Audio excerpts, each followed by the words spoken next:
Gagner de l'argent sans travailler, c'est le rêve de beaucoup de personnes. Et si tu y arrives, bravo, parce que tu seras libre financièrement. Pour certains, gagner de l'argent sans travailler, ça semble trop beau, mais c'est bel et bien faisable et l'un des meilleurs moyens d'y arriver est de toucher des dividendes. Toucher des dividendes, c'est possible en investissant dans des entreprises en bourse. Et dans cette vidéo, je vais te montrer combien tu dois investir pour toucher 4000 € par mois sans travailler et atteindre la liberté financière. Et reste bien jusqu'à la fin de cette vidéo parce que je vais te montrer les erreurs qui ruinent la plupart des investisseurs en bourse et te dire dans quelle entreprise tu dois investir pour toucher un maximum de dividendes ces 10 prochaines années.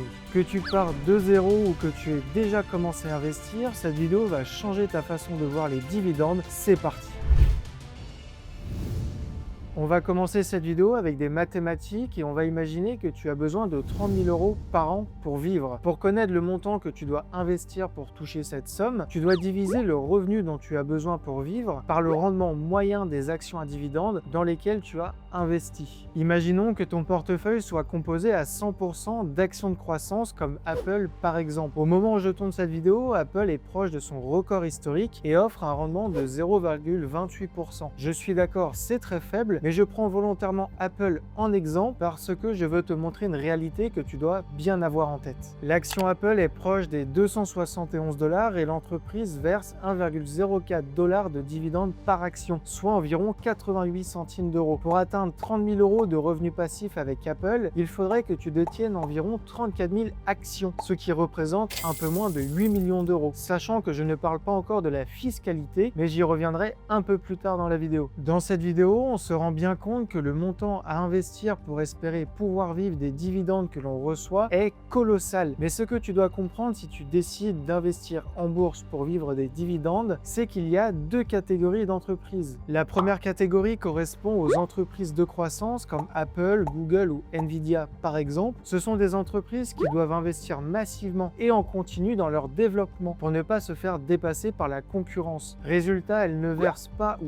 peu de dividendes à leurs actionnaires et plutôt que de rémunérer leurs actionnaires directement avec du cash, elles investissent en recherche et développement ou font des rachats d'actions. La deuxième catégorie correspond aux entreprises comme Total Energy, Pepsi ou McDonald's. Et contrairement aux entreprises de croissance, ces entreprises ont moins besoin d'investir dans leur développement et en R&D, donc elles peuvent se permettre de verser une part importante de ce qu'elles gagnent à leurs actionnaires sous la forme de dividendes. La différence entre ces deux catégories d'entreprises se fait ressentir sur le rendement du dividende parce que Apple propose un rendement de 0,28% alors que Pepsi propose un rendement de 3,57%. Mais il y a aussi une autre différence qu'il faut garder en tête et qui concerne la performance de l'action. Par exemple, le prix de l'action Apple a augmenté de 114% en 5 ans alors que l'action Pepsi a augmenté de seulement 11% sur les 5 dernières années. La différence de performance est importante et illustre bien le choix que fait chaque entreprise, investir dans sa croissance ou rémunérer généreusement ses actionnaires. Il y a un autre point que je veux aborder et que très peu de personnes expliquent clairement. Quand tu reçois un dividende, tu ne gagnes pas vraiment d'argent. Si tu détiens une action qui vaut 100 € et que l'entreprise décide de verser 5 € de dividende par action, le jour du détachement du dividende, le cours de l'action va mécaniquement baisser de 5 € pour atteindre 95 €. Pourquoi? Parce que l'entreprise vient de sortir du cash de sa trésorerie pour te le reverser. Résultat, tu ne te retrouves pas avec 100 € d'actions et 5 € de dividende en poche, tu te retrouves avec une action qui vaut 95 € et 5 € à réinvestir ou à consommer. La valeur totale reste identique que si tu n'avais pas reçu de dividende. Et c'est pour cette raison que le réinvestissement de ces dividendes est important. Si tu réinvestis ces 5 € immédiatement, tu vas pouvoir acheter des actions supplémentaires et reconstituer progressivement la valeur perdue. Sur le long terme, c'est ce mécanisme qui fait toute la différence et qui va te permettre de réellement gagner de l'argent. Tu l'auras compris, si ton objectif est de vivre des dividendes, tu dois te concentrer sur cette deuxième catégorie d'entreprises. Mais attention, toutes les actions à dividendes ne se valent pas et certaines entreprises peuvent même te faire perdre de l'argent. Pour trouver les meilleures actions à dividendes au monde, il faut s'intéresser aux dividendes aristocrates. Concrètement, ce sont des entreprises qui font partie du S&P 500 et qui ont augmenté leurs dividendes chaque année pendant au moins 25 années consécutives, avec des rendements qui varient entre 0,3 et 7%. Pour rappel, le S&P 500 se compose des 500 plus grandes entreprises américaines en termes de capitalisation boursière. Et l'indice, il représente près de 80% de la valeur totale du marché américain en 2026. Et parmi ces 500 entreprises, 69 entreprises sont considérées comme des dividendes aristocrates. On retrouve par exemple Realty Income qui est spécialisé dans l'immobilier, Chevron qui est spécialisé dans le pétrole ou encore McDonald's. Ce ne sont pas forcément les entreprises les plus sexy, mais ce sont les entreprises les plus fiables au monde lorsqu'on parle de dividendes. Si tu veux vivre des dividendes et arrêter de travailler pour tes 50 ans, c'est sur ces entreprises que tu dois investir via un compte titre. Maintenant, je vais te montrer combien tu dois investir sur les dividendes aristocrates si tu veux espérer pouvoir en vivre. Et je vais prendre deux exemples. Un premier pour avoir l'équivalent de 1500 € par mois et un deuxième pour avoir l'équivalent de 4000 € par mois. Au cours actuel, Realty Income est la 5e entreprise avec le rendement le plus élevé au sein des dividendes aristocrates. Le cours de l'action est proche des 64 $ et l'entreprise a versé 3,49 $ de dividendes par action en 2025. La particularité de cette entreprise est qu'elle verse une partie de son dividende chaque mois et pour avoir l'équivalent de 1500 € par mois, tu dois détenir un peu plus de 6000 actions, ce qui représente 330 000 € très exactement. Maintenant, prenons l'exemple de McDonald's et d'un objectif de 4000 € par mois, soit 48 000 € de dividendes à l'année. Le cours de l'action McDo est proche des 286 $ et l'entreprise a versé 7,17 $ de dividendes par action en 2025. McDo verse son dividende en 4 fois et pour avoir l'équivalent de 4000 € par mois, tu dois détenir 7843 actions, ce qui représente un peu plus de 1,9 million d'euros. La différence entre Realty Income et McDo est importante, mais le rendement passe de 5,08% pour Realty Income à 2,5% pour McDo et on passe de 18 000 € à 48 000 € de revenus à l'année. Pour vivre des dividendes que l'on reçoit, il faut investir un capital conséquent sur des entreprises qui proposent un rendement relativement élevé. Ce sont ces deux facteurs combinés qui permettent de générer plusieurs dizaines de milliers d'euros par an en dividendes, sachant qu'on parle ici de dividendes en dollars. Et pour la vidéo, j'ai converti les montants en euros sur la base d'un taux de change de 1 $ est égal à 85 centimes et qui peut évoluer d'un mois à l'autre. Dans les trois exemples que je t'ai présentés depuis le début de la vidéo, je ne t'ai pas parlé de la fiscalité. Maintenant, on va s'y intéresser et tu vas voir que cela change tout et qu'en réalité, tu vas devoir investir beaucoup plus d'argent pour atteindre tes objectifs parce que malheureusement, la France est un pays où l'investissement est beaucoup taxé.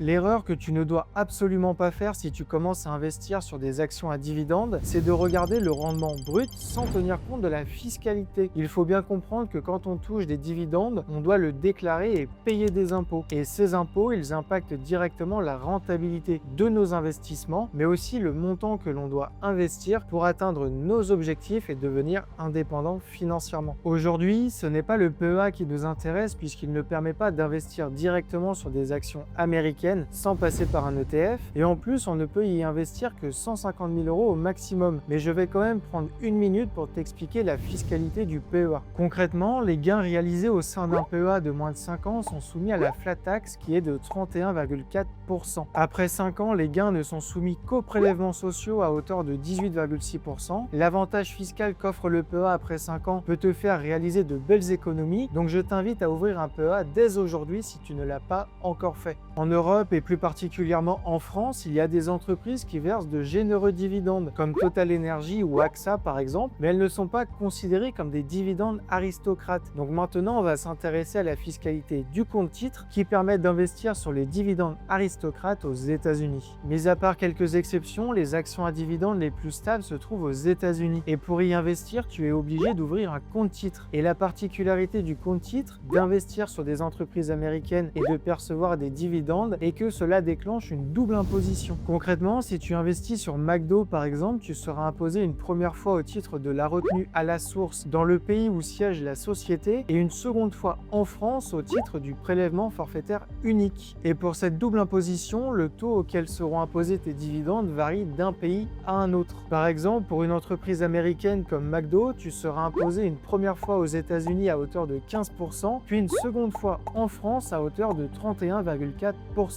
Alors j'exagère un peu, mais on arrive quasiment à une imposition de 50%, et donc à une division par deux entre le rendement brut et le rendement net. Alors en parallèle, on peut bénéficier d'un crédit d'impôt, mais il ne faut pas oublier de le réclamer lors de sa déclaration d'impôt. Mais malheureusement, peu d'investisseurs savent que cette pratique existe. Pour reprendre les exemples de tout à l'heure, je t'ai dit que tu devais investir 330 000 € dans Realty Income pour toucher 18 000 € de dividendes à l'année et 1,9 million d'euros dans McDo pour toucher 48 000 € de dividendes à l'année, mais je n'avais pas pris en compte la fiscalité. Maintenant, je vais te montrer ce qu'il restera réellement après fiscalité si tu investis ces mêmes montants dans ces deux mêmes entreprises. Les 18 000 € annuels obtenus avec Realty Income sont imposés à hauteur de 15% aux États-Unis au titre de la double imposition. Cela représente 2 700 €, donc un capital restant de 15 300 € qui est imposé à hauteur de 31,4% en France, ce qui représente 4 804 € d'impôts supplémentaires. On passe de 18 000 € de revenus passifs et 1 500 € par mois à 10 495 €, soit 875 €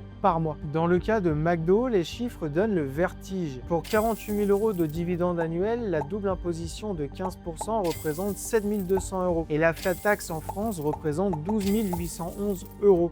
Cela donne 28 000 € de capital restant et seulement 2 332 € par mois. J'exagère à peine en disant ça, mais l'imposition impacte tellement le résultat net qu'il faut quasiment investir 2 fois plus de capital à chaque fois pour atteindre les objectifs qu'on s'était fixés. L'idée avec ces deux exemples, ce n'est pas de cracher sur les dividendes, parce que je n'ai rien contre cette stratégie d'investissement, mais simplement de te faire ouvrir les yeux et te faire comprendre les limites que peuvent avoir cette stratégie d'investissement. Le PEA permet de réduire l'impact de la fiscalité sur nos investissements, mais on ne peut y investir que 150 000 € et on ne peut pas investir au-delà de l'Europe hors ETF, donc ça limite le champ des possibles.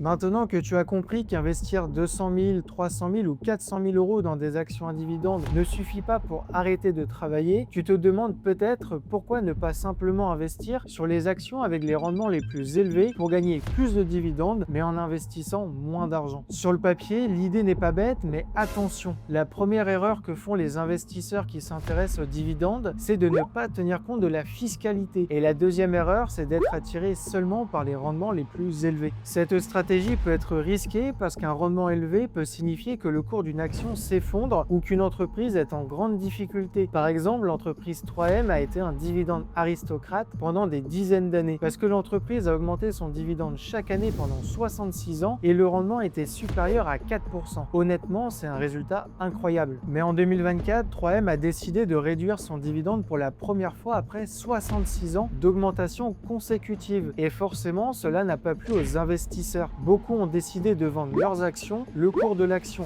a baissé et l'entreprise n'est plus considérée comme un dividende aristocrate. Et je précise que 3M n'est pas la seule entreprise au monde à avoir perdu ce célèbre titre. Il y a d'autres entreprises qui ont été dans la même situation et c'est pour cette raison que courir après un rendement élevé peut être dangereux. Une entreprise qui verse un rendement élevé, c'est souvent parce qu'elle n'a rien de mieux à faire de son argent et c'est important de le garder en tête. Et pire encore, ça peut être une entreprise dont le cours a tellement chuté que le rendement a explosé. Chaque euro versé en dividende est un euro que l'entreprise ne réinvestit pas dans sa propre croissance et quand une entreprise cesse de croître, le dividende sur lequel tu comptais pour vivre peut disparaître.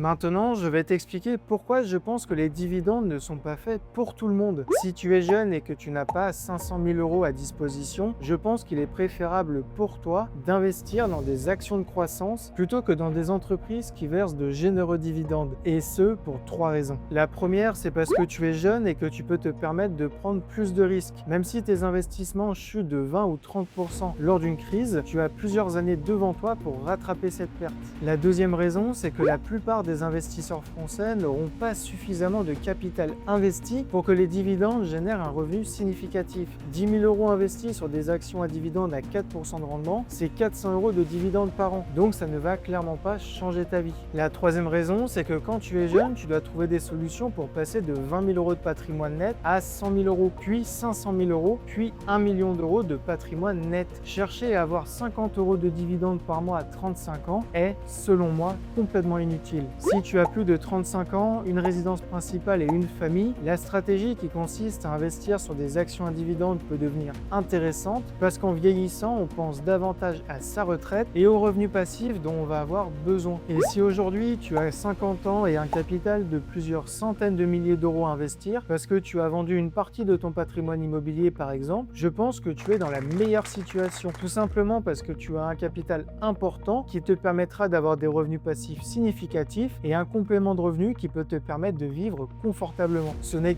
que mon avis, mais attention à ne pas oublier les actions de croissance en complément des actions à dividendes. Allouer un tiers ou la moitié de tes investissements en bourse sur des entreprises qui versent des dividendes, c'est bien, mais passer à côté de la performance des marchés financiers et notamment des entreprises technologiques peut représenter un gros manque à gagner sur 10 ans. Personnellement, je trouve que ne pas investir sur la tech ou l'industrie aujourd'hui est une grosse erreur, mais ce n'est pas un conseil en investissement. Avant d'essayer de devenir libre financièrement avec les dividendes, je veux te parler d'une chose que la plupart des investisseurs négligent et qui fait toute la différence sur le long terme, le réinvestissement des dividendes. Concrètement, plutôt que de consommer tes dividendes dès que tu les reçois, tu peux les réinvestir pour acheter de nouvelles actions. Et c'est là que la magie des intérêts composés va commencer à prendre forme. Réinvestir automatiquement les dividendes que tu reçois te permettra de recevoir encore plus de dividendes les années suivantes. Sur un an, l'impact est minime, mais sur 10 ans avec un portefeuille valorisé plusieurs centaines de milliers d'euros, la différence entre quelqu'un qui a consommé et quelqu'un qui a réinvesti ses dividendes sera colossale. C'est pour ça que je répète souvent, les dividendes ne sont pas faits pour être consommés quand tu es jeune, ils sont faits pour être réinvestis jusqu'au jour où tu en as vraiment besoin. Si tu te lances dans cet objectif de vivre grâce aux dividendes, tu ne peux pas faire les choses à moitié. Tu dois maîtriser les règles et notamment la fiscalité, comme on vient de le voir, mais tu dois aussi penser à bien diversifier tes investissements. Tu dois investir sur différents secteurs d'activité, mais aussi veiller à choisir des entreprises qui versent leurs dividendes à des moments différents. L'objectif, c'est d'avoir des versements réguliers tout au long de l'année plutôt que de tout recevoir en même temps. Si ton objectif est d'avoir 500 euros de revenus passifs par mois, c'est tout à fait faisable si tu as du capital, un bon salaire et que tu arrives à combiner croissance et dividendes pour faire croître ton patrimoine un maximum. Mais si demain tu veux 2000 euros de patrimoine net dans ta poche tous les mois, tu vas devoir investir un capital conséquent. Rien n'est impossible, mais investir 400 000 euros ne suffira pas pour atteindre ton objectif. Une stratégie qui peut être intéressante, c'est si tu fais de l'investissement locatif pendant 20 ans avec 5 biens immobiliers par exemple. Le jour où tu décides de vendre tes biens immobiliers, tu vas récupérer un capital important parce que tu n'auras pas de crédit à rembourser et tu pourras réinvestir ce capital dans des actions à dividendes. Résultat, tu auras des revenus passifs tous les mois, mais cette fois-ci sans locataire à gérer et sans taxe foncière à payer. Dans cette vidéo, je me suis beaucoup concentré sur les États-Unis parce que c'est là que se trouvent les entreprises les plus populaires quand on parle de dividendes, mais il est tout à fait possible de recevoir plusieurs centaines d'euros de revenus passifs par mois en investissant sur des entreprises françaises et européennes comme AXA, Orange ou Total Energy par exemple. Dans tous les cas, tu dois être strict sur la sélection des entreprises. Tu dois choisir des entreprises dont le cours de l'action progresse régulièrement, des entreprises qui ont de vraies perspectives de croissance sur les 10 prochaines années et un avantage concurrentiel réel. Ce que tu dois comprendre, c'est qu'une entreprise qui verse des dividendes ne le fait pas pour améliorer ses performances. Elle le fait pour faire plaisir à ses actionnaires. Et si ses fondamentaux se dégradent, ce dividende peut disparaître du jour au lendemain. Personnellement, je reste convaincu que les actions à dividendes sont une stratégie intéressante pour une minorité d'investisseurs, ceux qui ont le capital, la patience et la rigueur nécessaires pour atteindre leurs objectifs. Mais ça reste mon avis. Je suis curieux de connaître ta stratégie d'investissement et ton avis sur ce sujet, donc n'hésite pas à me partager tout ça en commentaire. Si cette vidéo t'a plu, n'oublie pas de mettre un like et de t'abonner et je te dis à la semaine prochaine.